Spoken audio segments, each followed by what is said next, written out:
Welcome to episode 43 of the Inside Job Boards and Recruitment Marketplaces podcast. I am your co-host, Stephen Rothberg, with College Recruiter Job Search Site, where we believe that every student and recent graduate deserves a great career. And I am here with my co-host, Peter Zollman of the AIM Group. Good morning, afternoon, evening, depending on where you, well, for all three of us, it's morning this time. So for all three of us, it's morning, including somebody who's just south of Toronto and somebody who's in Toronto.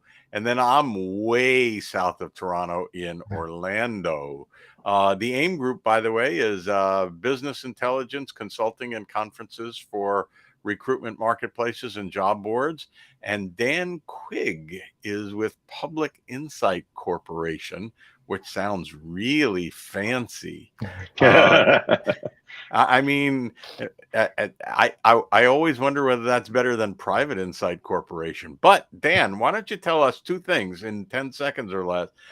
Public Insight Corporation, who are you, what you do, and more importantly, what do you have to do with recruitment marketplaces and job boards? Sure. Well, Public Insight, it's nice to say it's not our name describes exactly what we do, which is to uncover nuggets of gold within the open between market data and what's out there in the market sphere and what's out there between government sites. It's like say it's finding lemonade out of lemons.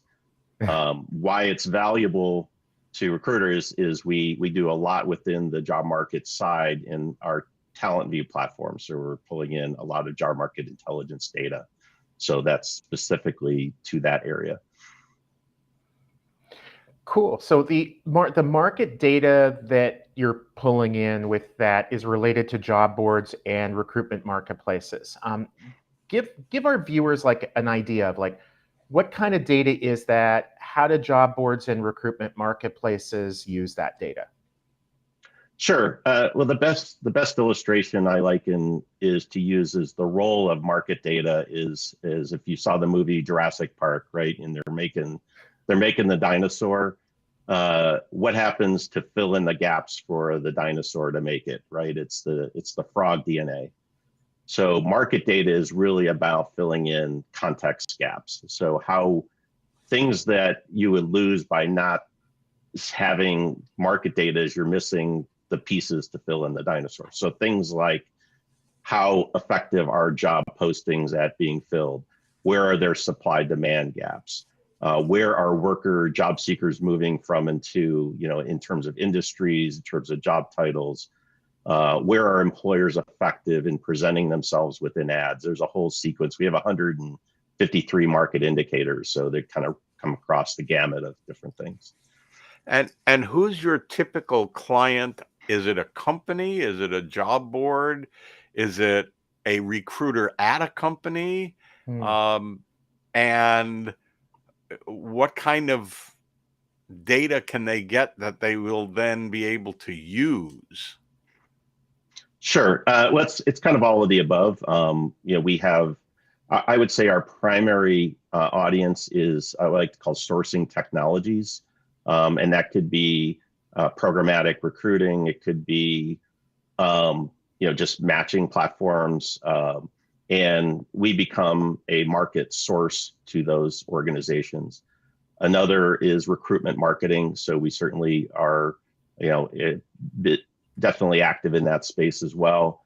A little bit less on the direct job board side. And then directly within recruiting, we would typically have our solution be into the head of talent acquisition.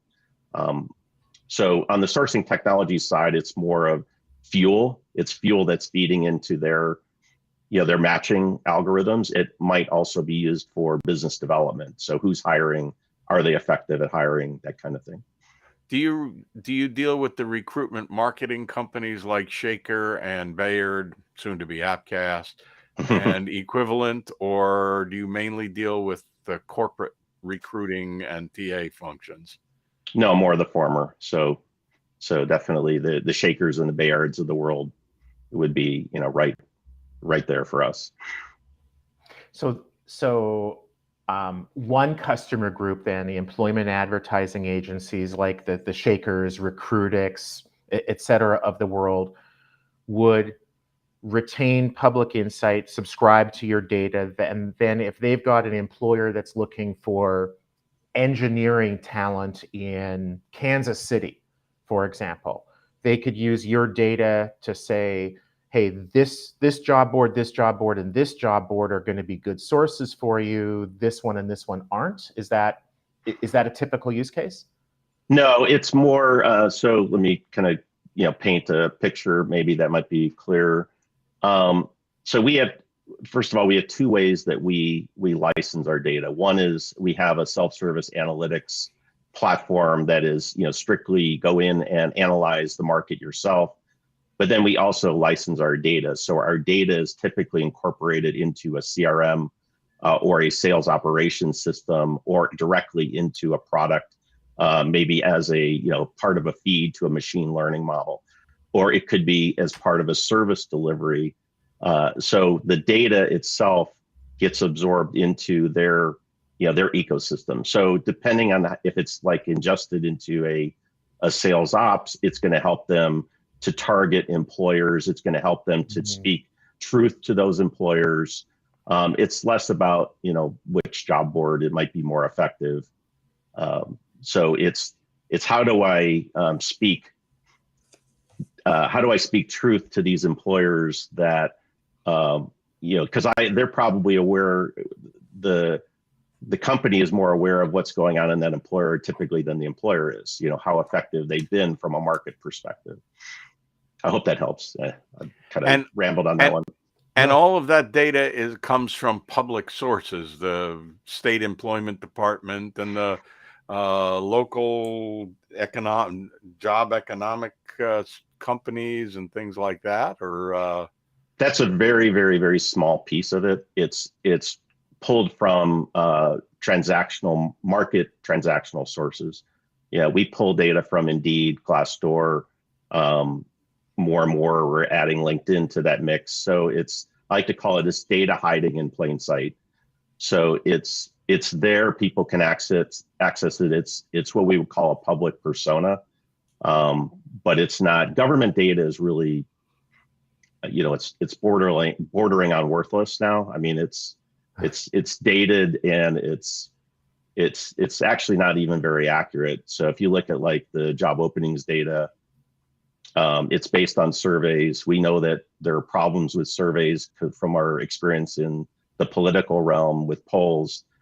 And it directly contradicts posting volume, which we're seeing definitely differences between what the government is saying should be happening and what we're seeing in the posting realm. Yeah, as an owner of a job board, I can vouch for that.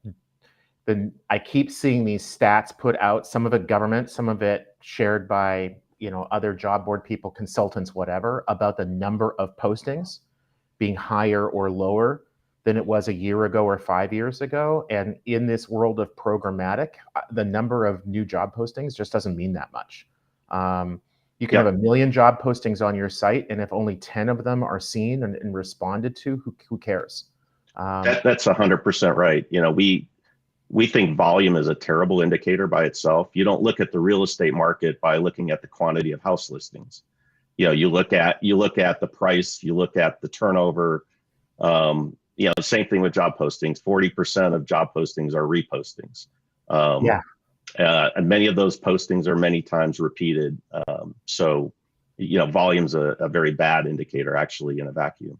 Yeah, and that varies widely market to market, right? That the reposting in the US is probably 10 times what it would be in a lot of other markets around the world. Peter, I think we have time for maybe one more question. Yep. Do you want to hit it? And it's not a gotcha really, but if you had one bit of advice to give job boards, recruitment marketplaces, and their customers on how to use data and actually make use of the data, what would that be? Boy, you threw me a zinger there. I would say to really focus on data that is actionable. and not get hung up on just metrics. Particularly in the U.S., we love ratings, we love scores, and then you look at that and go, so what? So we try to make our data as actionable as we can. So, not just looking at the numbers and looking at the metrics, but what can I do based on those metrics? As a quick example, we opinion mine every review. So we don't just report back a rating, but we report back the things that were most mentioned in those reviews, both positively and negatively. That's an actionable insight that comes out of our data. Fair enough. So yeah, I think everybody in our audience, except Stephen, of course, has been guilty of getting lots of data and going into, analysis paralysis and not being able to actually do anything with it. So you have to use the data. If you're spending money with Dan, make sure you're using the data you get from him, right? Okay. I think so. Any last words, Mr. Stephen? I would Other than just see you in 2 weeks. I would just sum up, and it's kind of the title of this episode, that if you can't measure it, you can't manage it. Dan, it has been awesome. Peter, that's isn't that incredibly insightful. That's profound, right? Did you come up with that one, Steve? That was very profound. I think it was either Abraham Lincoln or Confucius. It's one or the other. One of these times I'll have to read you my quotation about reorganization from Petronius Arbiter. It's not really, anyway, another time.